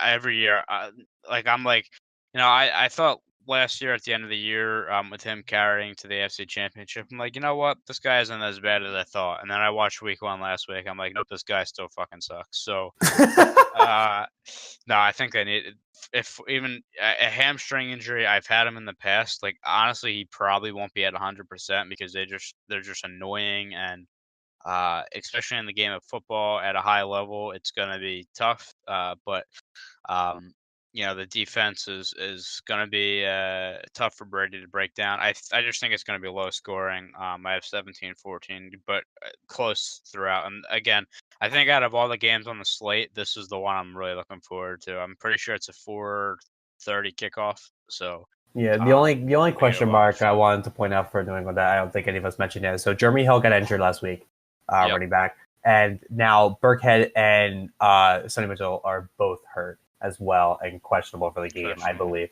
Yeah. Which it's a question mark, but remember the type of team the Patriots are. Yeah. So it's one of those weird things. I would have, I picked Burkhead in our daily fantasy league last week, and I thought he was going to go off because of Mitchell still being hurt and then Jeremy Hill being hurt. But nope, that didn't happen. But it's still a question mark that we definitely need to put on there that I forgot to mention. Yeah. It's the we were saying it with the wide receivers. It's the same thing with Patriots with running backs. It's like it almost seems like you can throw anybody out there and they'll do good things. But it is worth noting. And then the last game on the slate, a divisional matchup. Minnesota is playing Green Bay. We talked about Aaron Rodgers earlier being godlike in that second half of that game. And Minnesota looked good in there when Kirk Cousins looked comfortable in there for the Vikings. So, you can go ahead with your prediction.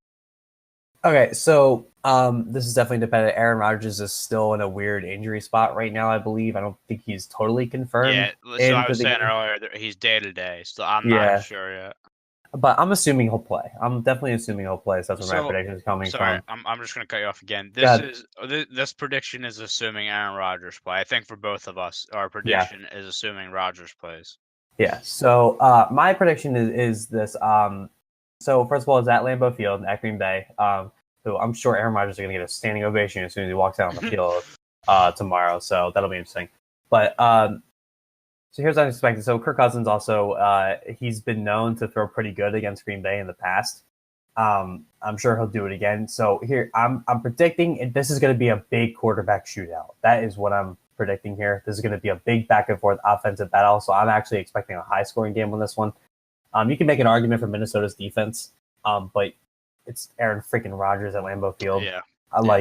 It's really hard to say that he's not going to do well against them. So I'm expecting, again, an all-out shootout between Minnesota and Green Bay. Green Bay taking it 42-35.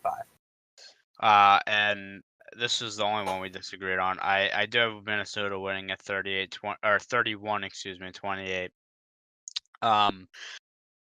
So it's all really gonna depend on Aaron Rodgers. Like, I think he'll play, but if he's 100%, that'll be the question. I think 31-28. I think is still high scoring, and you wouldn't think that for like a Vikings defense, but No, I think if Aaron Rodgers is in there, he could play against any defense, Mhm. and put up good numbers. So, I just have Minnesota coming out on top. I agree with you. Kirk Cousins has kind of torched the Packers defense in the past, and it's also because the Packers defense has sucked for a Mhm. while, like their secondary. So that's kind of the thing there. I think he has a good game. Look for Stephon Diggs and Thielen to kind of to go off. And I also liked what Cook. Why can't I think of his first name? Cook for the Vikings, the running back, Dalvin Oh, Cook. Gavin, yeah. Yeah, he tore his ACL last year as well, and he looked good in his first game back. So, um, I think they just have the firepower. This, I think Minnesota is the favorite in this division, but Green Bay is probably second, and Mhm. this is one of their two matchups. So this is a very important game early in the season. This could be the determining factor at the end of the year. So this is going to be a good game. I'm hoping Rodgers is able to play, just because again I love the guy and what he can Mhm. do. So, Yeah, I'm but with you. yeah. Those are our week 2 predictions. I guess, like I said, we'll post Brendy's predictions on the Twitter before the games tomorrow to make it official. But that is all for this podcast. The 6th episode. I said this before, but we're really enjoying ourselves. We have some ideas in the future that hopefully everybody will like, and we're just really happy with how things have gone. So, um, You may have noticed that we have started a rebrand a little bit. yeah. The channel has been, I believe I've renamed the channel. If I have, to fix that. But the Twitter has been renamed to the Come Play Network. So just keep an eye on that. We are rebranding, and the reason we're calling ourselves a network is that we are preparing other forms of content besides the podcast. I know we have a few ideas in mind that we really won't talk about right now because we're still trying to figure it all out. But we definitely have some cool ideas in mind, both related to more sports related content as well as video game related content. So just keep your eye on things. We'll kind of keep you updated on the podcast as we keep developing these ideas. But for right now, just stay tuned. We hope you're just as excited as we are about these new ventures. And yeah, So I'm just gonna do some plugging real quick. If you want to get updates and just random stuff about the show, you can follow the Twitter at Come Play Network.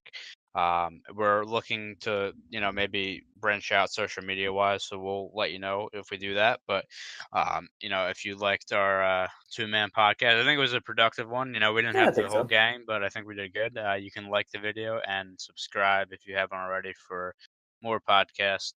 But we hope you enjoyed, and we will see you next week for episode 7. See you guys.